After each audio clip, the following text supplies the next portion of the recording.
Kaum LGBT dan minuman bir dilarang karena dianggap haram dalam agama.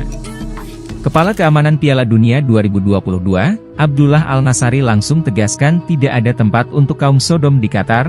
Kami peringatkan negara barat jangan datang dan menghina masyarakat Qatar. Kami tegaskan bahwa kami tidak akan pernah mengubah undang-undang dan agama di negeri ini demi turnamen 28 hari itu.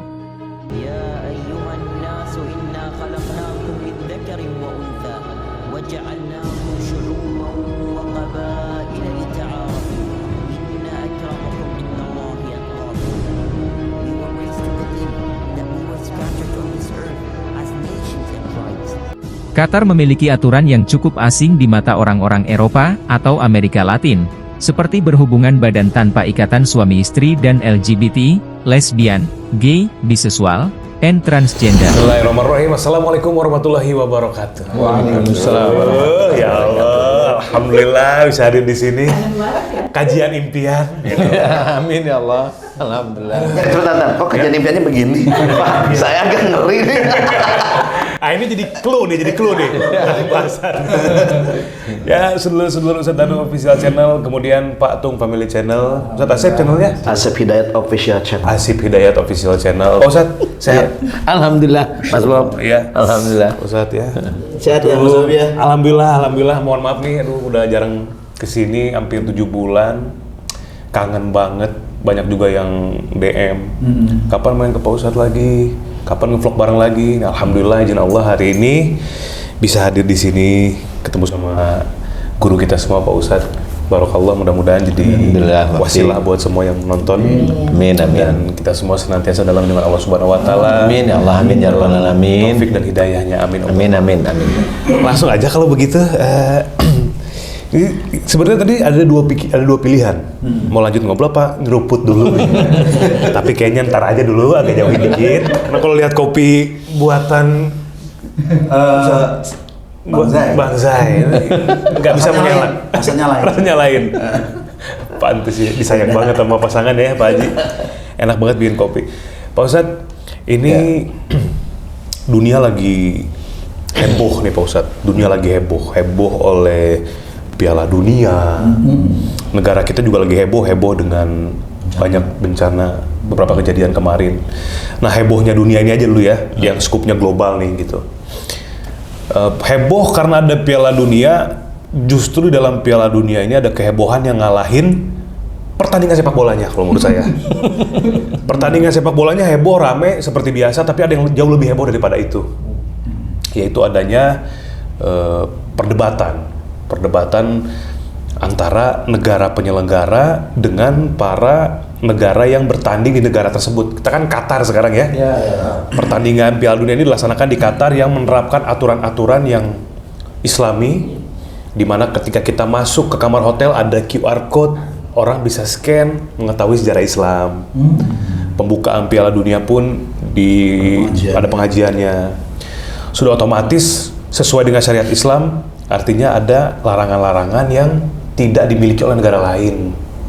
Misalnya, tidak ada supporter yang terbuka lagi passionnya, penampilan tertutup. Emang ada itu? Di Piala Dunia kemarin-kemarin kan ada Pak Ustadz. Oh gitu? Sekarang kan nggak boleh. Sekarang harus pakai jilbab yang perempuan. Paling tidak ditutup parah itu. Tertutup lah paling tidak gitu kan. Dan salah satunya adalah larangan terhadap LGBT. Ini yang lagi ramai banget sekarang. Di mana beberapa negara, 7 kalau nggak salah, 7 negara yang terikut sebagai peserta Piala Dunia ini, itu adalah negara yang mendukung gerakan LGBT. Jadi kaptennya tuh pakai ban kaptennya tuh lambang pelangi, kapten pemain sepak bolanya. Ada beberapa yang kesel, kayak kemarin tuh timnas apa tuh yang nutup mulut?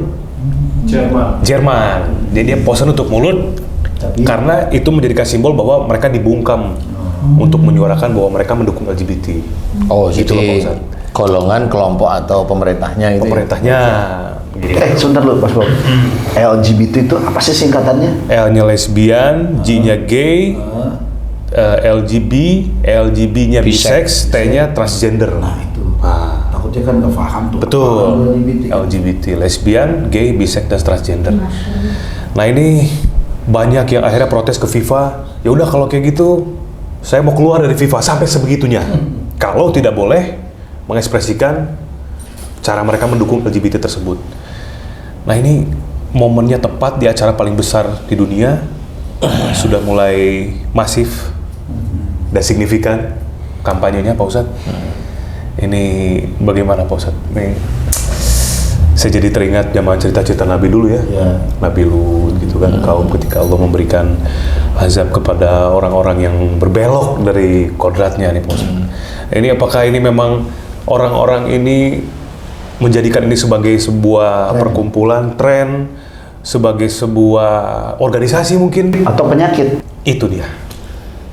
Ya, oke. Bismillahirrahmanirrahim. Assalamualaikum warahmatullahi wabarakatuh. Waalaikumsalam warahmatullahi wabarakatuh. Amin amin ya rabbal alamin. Alhamdulillah, terima kasih Mas Bobi. Iya, Pak Ustadz. Kedatangannya kangen. Wah, jadi kangen banget. Tapi Mas Bobi alhamdulillah diizinkan sibuk. Jadi ya baru hari ini kita kangen-kangenan, tapi langsung ngevlog ya. Ngevlognya juga berat juga LGBT. Jadi selama ini memang kalau bola itu suatu pertandingan internasional di mana dilakukan di negara-negara yang mayoritas mendukung LGBT. Memang saat ini di Qatar atas izin Allah Ta'ala pertandingan bola diizinkan di Qatar dengan undang-undang syariat Islam yang diterapkan. Betul. Dan ini adalah perjuangan bukan pertempuran ya, ini perjuangan syariat Islam yang dicoba ditegakkan di arena internasional dunia, di mana ini kan kecil ya. Qatar kan istilahnya kalau pasukan itu, pasukan bolanya Qatar itu kan satu. Nah ini kan yang masuk ke Qatar itu kan banyak. Jadi intinya adalah Islam itu yang posisinya terjepit lah istilahnya. Nah, posisi yang terjepit ini tetap harus kita pergunakan, sama seperti kalau kita dibully. Kalau kita dibully itu mau bagaimana dengan bulian? Apakah kita itu menerima dengan lapang dada, tidak marah, tetapi tetap kita itu eksis bahwa saya makhluk Allah, kurang atau lebihnya saya tetap makhluk Allah Ta'ala. Saya tetap mencoba mengerjakan syariat Islam, akidah, akhlak yang baik dari Islam. Itu boleh. Jadi kondisi pertandingan bola di Qatar ini adalah sama seperti negara Islam Qatar itu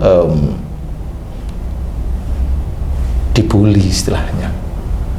Jadi betul-betul undang-undang Islam itu betul-betul walaupun dia tidak melecehkan, tetapi dia mau menghalalkan maksudnya dia. Nah, kalau saya melihat inilah yang sebenarnya gambaran bahwa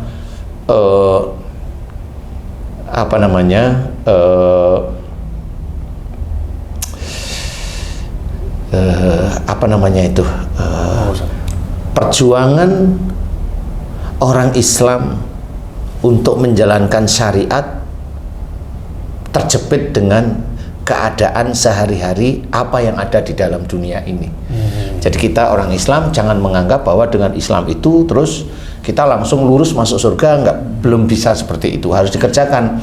Karena pada saat kita Muslim bisa aja kerja kita nyenggol kanan, nyenggol kiri, bukan hak kita ambil, walaupun tidak di lingkungan negara-negara yang mendukung LGBT, ya tetap itu dinilai oleh Allah Ta'ala. Maksudnya ini kan luas, baru dimunculkan oleh Allah Ta'ala. Nah, disinilah yang harus kita pahami bahwa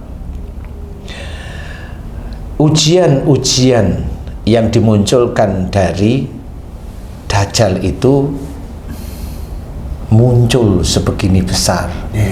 Istilahnya itu ujian Dajjal ya seperti itu. Orang yang mendukung LGBT hampir di belahan dunia seperti itu. Orang-orang yang punya kekuasaan, orang-orang negara yang punya kekuasaan itu mendukung, dan itulah namanya fitnah Dajjal. Dan bagi kita sementara karena Dajjalnya memang secara real belum muncul, ya ini yang harus bisa kita amati, atau kita memang tidak mendukung. Memang kita tidak mendukung karena apa? Kalau memang saya nggak mendukung, kenapa? Kalau saya punya anak itu LGBT, ya saya sedih. Kan begitu ya, saya sedih. Bukan malah saya seneng kan gitu. Tapi kan membiarkan karena ini. Nah, itu nantilah ya. Tapi intinya adalah kita prihatin dengan kondisi seperti tersebut, tetapi juga alhamdulillah Qatar juga bisa mengatasi masalah itu walaupun dengan tekanan kanan kiri, walaupun tekanan kanan kiri ya, kuat banget. walaupun tekanan dari mana-mana itu ada, tapi ya seperti itu. Jadi tetap kalau bisa ya tetap nggak mendukung, tidak teriak-teriak ya enggak, tapi tidak mendukung. Kenapa? Kalau kita mendukung aja bisa aja anak-anak kita, cucu-cucu kita besok bisa jadi malah LGBT. Oh, jadi kalau seseorang mengiyakan, berarti nanti Insya Allah ada di titik-titik itu. Nah, kenapa itu Ustaz? Kan tidak ada dari sisi ini kan tidak bersentuhan dengan ya, itu. benar. Sebenarnya itu kan sama seperti orang yang menyumpahi sesuatu atau mendukung sesuatu. Mendukung sesuatu, mendukung perampokan, mendukung pembunuhan, itu kan sebenarnya dilarang oleh Allah Ta'ala. Mendukung adanya orang yang sama dengan zamannya kaum Lut, itu juga sama, dia tetap melakukan dosa akhirnya. Cuma kalau kita orang Islam kan dilarang, tapi kalau orang Barat kan nggak ngerti dia agamanya apa, kan kita tidak tahu. Tetapi kalau menurut mereka ya memang tidak boleh karena memang tidak ada dalam kitab mereka. Iya betul. Ya. Saya cerita tidak ada dalam kitab mereka. Tapi kenapa? Sebenarnya saya senyum-senyum kalau mereka bilang, oh ada dalam kitab saya. Kenapa kamu dukung? Kan gitu aja. Jadi intinya adalah dia hanya bermain-main. Jadi agama bagi mereka yang sono, bukan yang Islam ya. Agama bagi mereka itu seperti baju aja. Kalau dia itu musim panas, bajunya yang tipis, kaos. Jadi lebih kayak oleh-oleh agama terus. Ya, oleh-oleh dari orang tuanya. Ya. Ya udah oleh-oleh. Ya, mau seperti dipakai terserah enggak juga enggak apa-apa, gitu. betul. ID aja istilahnya. Ya, identitas lah. Ya, betul. Dan ini Pak Ustadz, satu lagi saya tambahin. Yang anehnya gini Pak Ustadz. Ini kan aturan ya. Di Qatar itu kan aturan. Ya, mereka menaati peraturan, tapi untuk LGBT mereka rela menekan Qatar hanya untuk supaya ini jangan dilepas simbolnya itu. Campaign ini begitu luar biasa Pak Ustadz. Padahal biasanya kalau orang luar itu kan lebih respect sama kultur orang, sama khusus yang satu ini mereka mau fight gimana caranya supaya LGBT ini tetap dipakai Pak Ustadz. Iya sih, makanya di situ itu namanya ujian dari Dajjal atau fitnah Dajjal itu ya begitu itu. Nah di sini harus kita sadari bahwa inilah pertempuran dekat-dekat akhir-akhir zaman itu sudah mulai. Jadi di situ nanti bagaimana hasilnya, wallahu a'lam kan gitu ya. Cuma ya kita tetap jangan. MUI aja melarang, ya kan menolak. Kita istilahnya bapaknya kita MUI ya kita turutin. Kalau gini Pak Ustadz, kalau saya melihatnya nih Pak Ustadz ya, nanti Pak Ustadz seperti apa gitu. Anak laki-laki, misalkan dia mulai merasakan tuh suka dengan ibunya ketika make up, gitu ya Pak Ustadz. Ini kalau saya lihat nih, make up terus gak suka main robot-robotan, sukanya main boneka, misalkan kayak gitu. Mulai ada sisi-sisi itu, sisi femininnya keluar.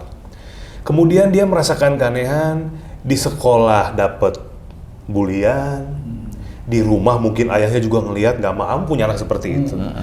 Dia tumbuh dengan pemikiran bahwa gak ada yang bisa menjelaskan saya kenapa ini terjadi sama saya. Artinya, dia bertemu lagi dengan orang yang sejenis, mereka mengambil kesimpulan bahwa ini ya emang udah begini kali dari sananya, gitu loh Ustaz. Dari sananya kutukan begini. Kalau orang Barat tuh bilang kutukan. Ada yang bilang kutukan, ada yang bilang oh mungkin Allah maunya begini, kan ada juga yang begitu, akhirnya balikin ke sana gitu. Allah mungkinnya Allah maunya begitu ya. Takdirkannya ada kan yang begitu. Nanti kita akan coba jelaskan ya, betul. Terus Pak Ustadz, pada akhirnya orang ini tumbuh menjadi orang sukses. Dia memegang satu perusahaan kah, atau dia menjadi pemimpin dalam suatu grup atau apapun, jadi orang penting. Akhirnya dia memberikan fahamnya dia yang selama ini dia pelajari sendiri ke orang-orang yang senasib sama dia. Jadi akhirnya makin banyak faham-faham ini berkembang. Sehingga ini bukan lagi satu penyakit, bukan lagi satu kesalahan, tapi ini Budaya. ya ini Dianggap budaya. ada juga yang mikir itu gift. Kita harus bangga dengan apa yang kita punya saat ini kan gitu. Iya.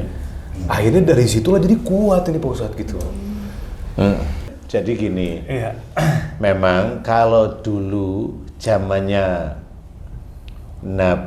kaumnya Nabi Lot itu orang LGBT itu muncul karena iseng aja. Oh. Saya coba dari sini, gimana ya rasanya gitu. Oh.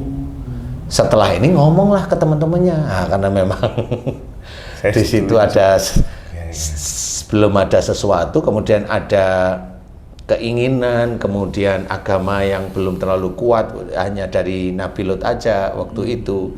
Jadi ini kan menjadi kasak kusuk, ini kan pembesar-pembesar juga nih orang-orang. Sehingga itu menjadi suatu kesenangan. Jadi istilahnya bisa aja menjadi budaya mereka pada waktu itu. Nah itu karena kalau dari sini enak nggak ya gitu aja awalnya. Awalnya. Rasanya piye? Iya, pada saat itu terjadi zet gitu, ya zet gitu.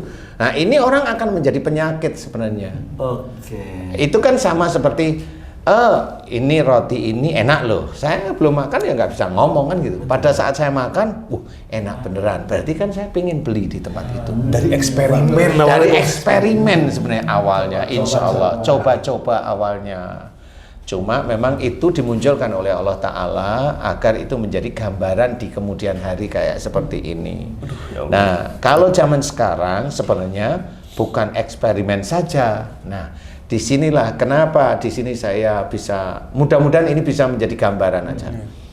Seorang laki-laki yang tadi diceritakan Mas Bobi, seorang laki-laki kenapa dia punya sifat feminim seperti wanita? Dulunya biasanya orang Barat ini, kita bilang orang Barat atau orang Indonesia, sama saja siapapun yang ini merasa dirinya gay dulu deh. Laki-laki suka sama laki-laki umpamanya.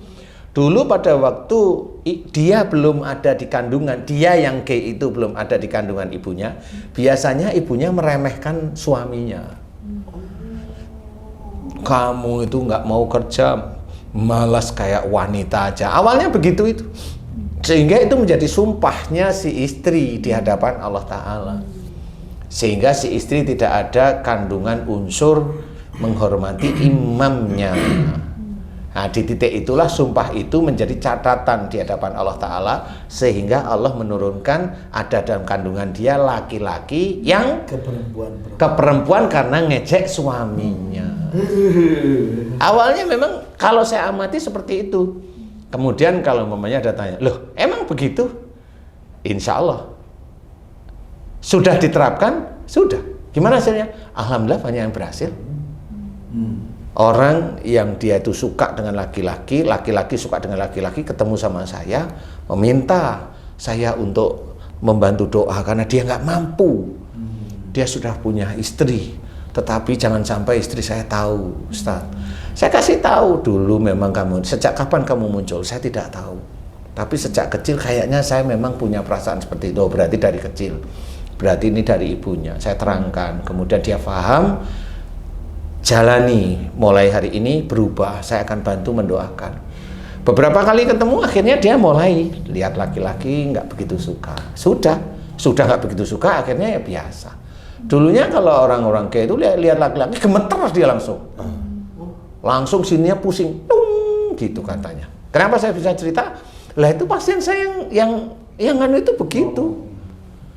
Ada yang orang biasa, ada orang yang instansi gagah-gagah, ada instansi kelihatan keren, ada yang Taunya pegangan tangan lagi sama pegangan tangan lagi sama yang keren juga gagah juga.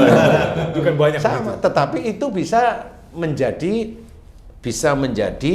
penyakit. Kalau tadi saya cerita dari sisi personal, ya, ibunya mengejek suaminya, jadi ibunya mengejek ayahnya istilahnya. Betul. Itu Allah langsung seperti itu. Nah ini sama dibalik. Kalau umpamanya si ibu mengandung anak cewek, kemudian ayahnya maunya saya itu anak laki-laki, dia ngerutu dengan sudah ada anak cewek. Allah menurunkan sesuatu masuk ke dalam bayi yang ada di dalam kandungan istrinya. Sifat laki-laki. Makanya anaknya pakai kaos kotak, baju kotak-kotak dilingkis, kemudian ininya laki-laki normal, atau dia ininya tetap kelihatan perempuan tapi dia laki-laki sifatnya. Itu sebenarnya awalnya dari itu, karena dia protes kepada Allah Ta'ala.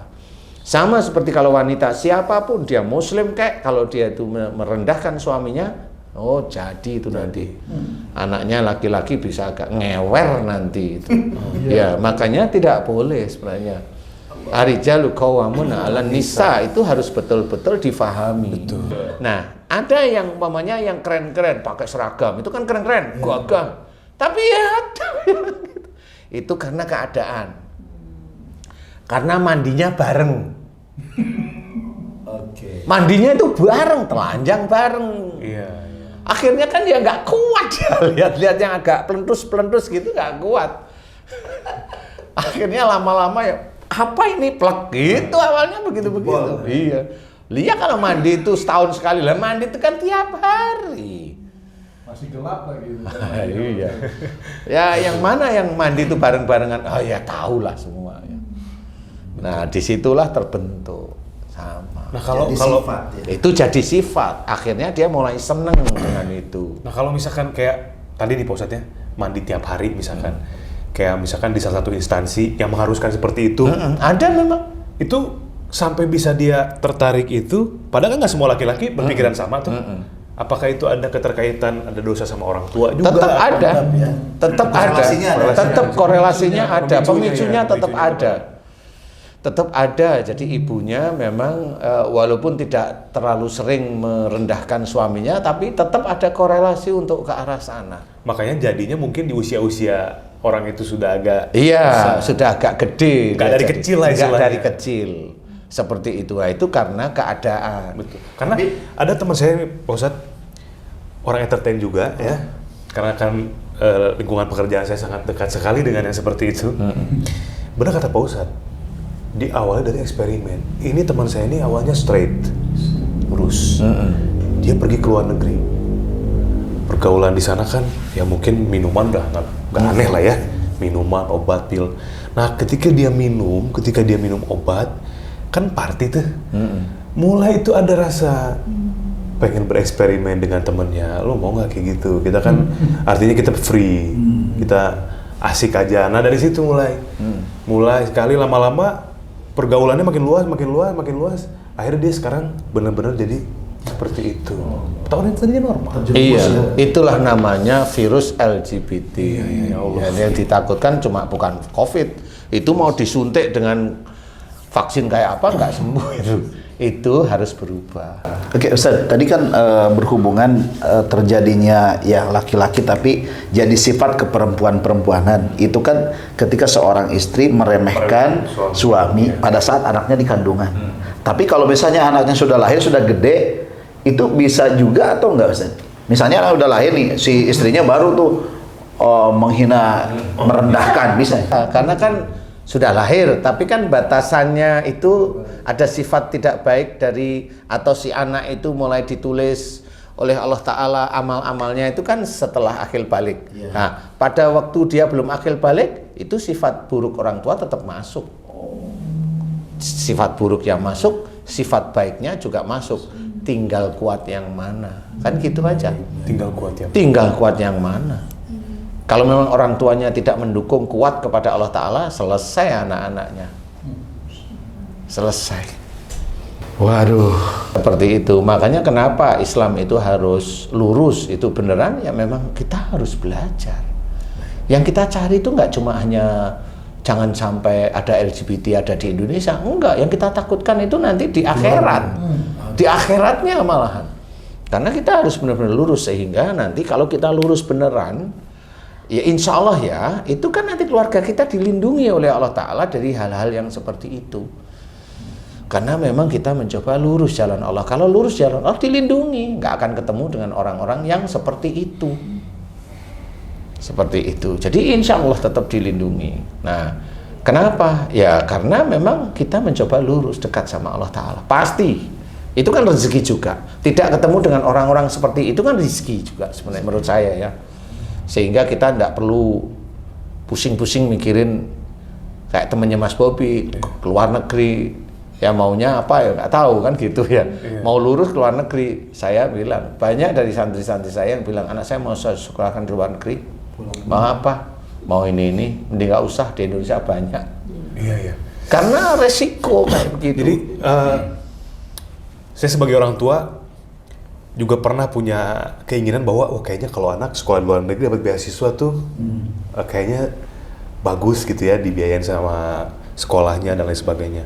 Tapi ada kejadian juga nih Pak Ustadz, ini di Indonesia, di daerah dekat-dekat kita juga, sekolah, katakanlah sekolah internasional. Ini cerita teman saya Pak Ustadz. Dia punya anak sekolah di sekolah ini. Sekolah internasional. Sekolah internasional. Oke. SMP, SMA. SMA. Oke.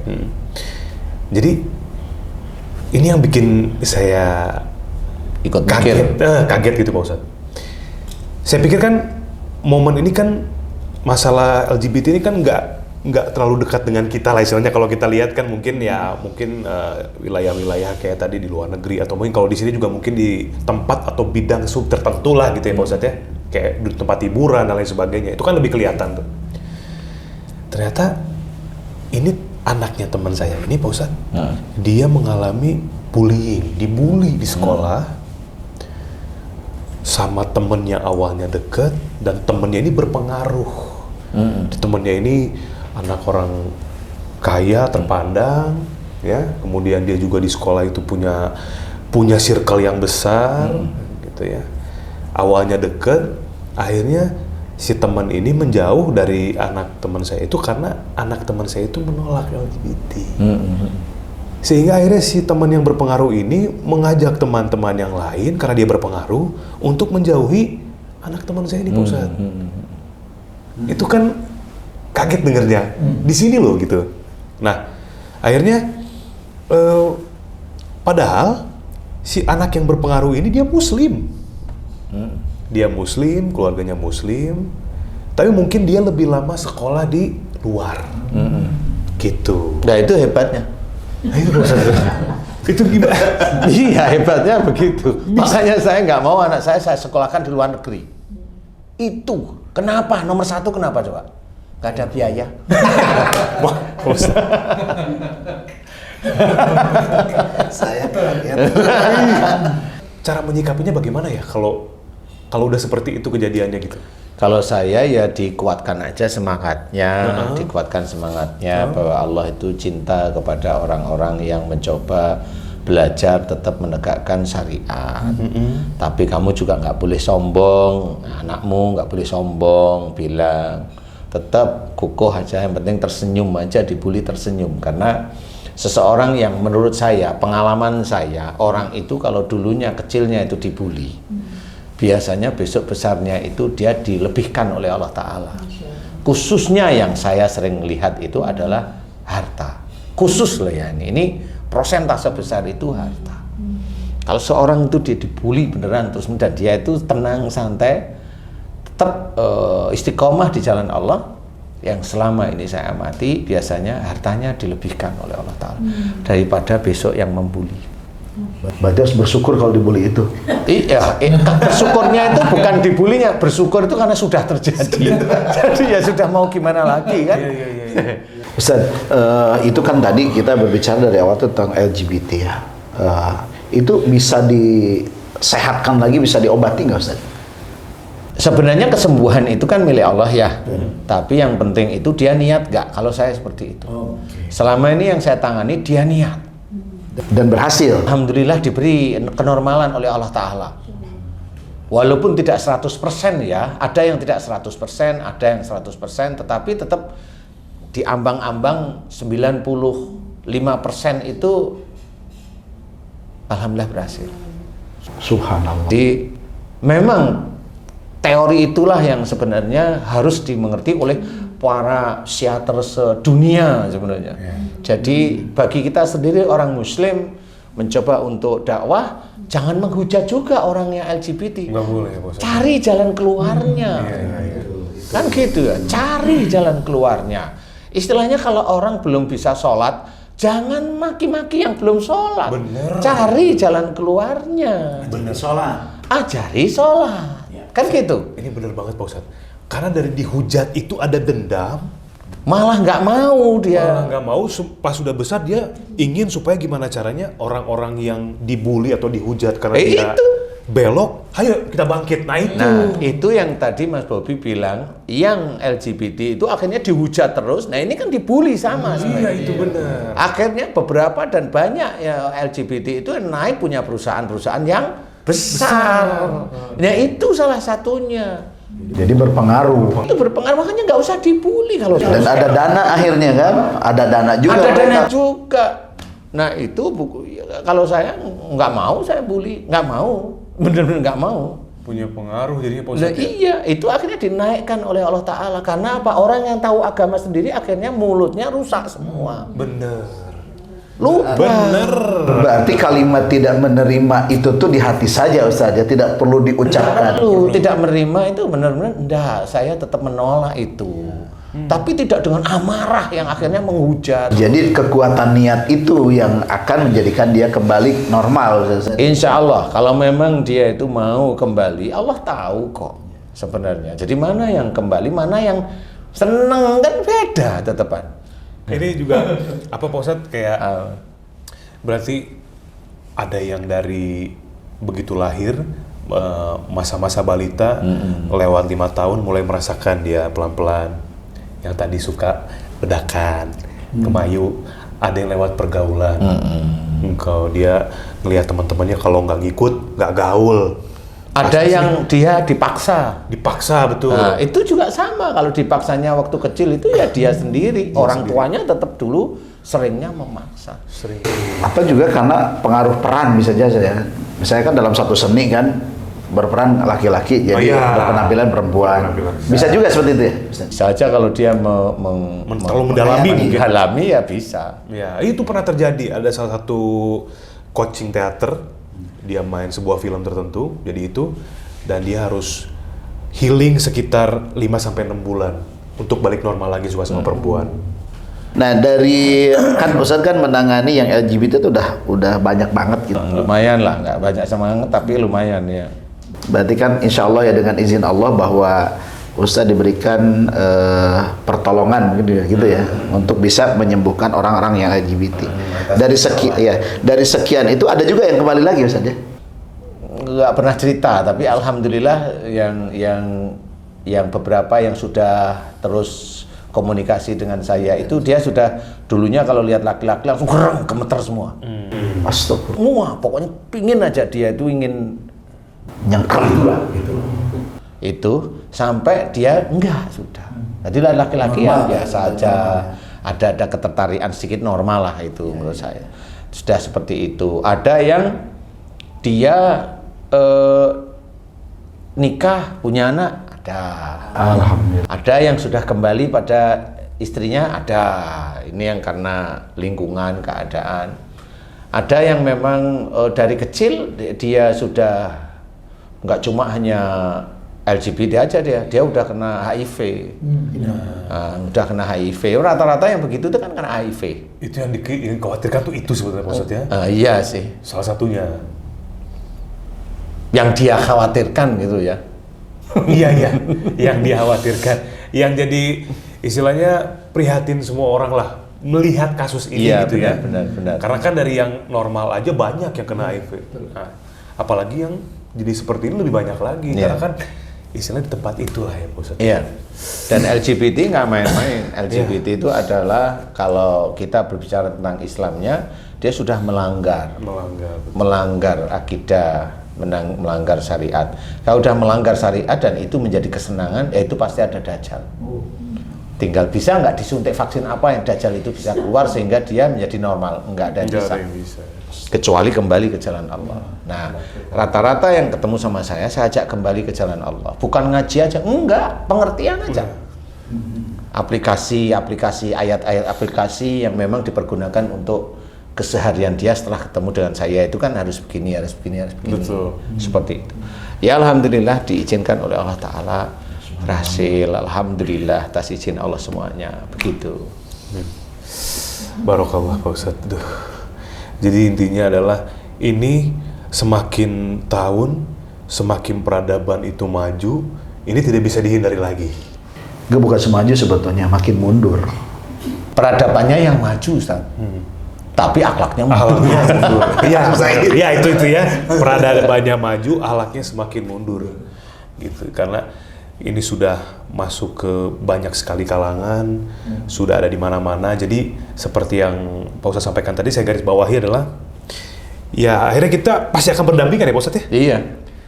Mau tidak mau. Mau tidak mau, pada akhirnya ya kita menentang jelas sesuai dengan syariat agama kita, tapi kita juga jangan menghujat. Nggak usah menghujat. Malah naik nanti. Malah naik, dan ketika kita menghujat pun bisa jadi nanti ada ujian lagi buat kitanya ya Pak Ustadz ya, karena tetap Pasti, salah kan gitu tetap ya. salah. Karena nggak nyari jalan keluar. Betul. Tidak jadi solusi. Tidak jadi Iya, solusi. nggak jadi solusi. Hanya cuma kebencian kita yang sebenarnya yang benci itu Allah bukan kita. Kita aja yang merasa kayak Tuhan aja. Iya. Tapi boleh nggak Ustaz kalau mendoakan mereka supaya kembali gitu? Oh itu boleh, itu bagus. ya. Itu bagus. Itu solusi paling benar, Itu Pak Ustadz. solusi yang kita tidak mampu berbuat apa-apa. Iya. Itu solusi kalau menurut saya. Betul. Solusi yang kita saya nggak ngerti nih. Ya doain agar dia dapat hidayah kembali ke jalan Allah. Kan seperti itu, hidayah banyak lah. Insya Allah seperti itu. Insya Allah ya.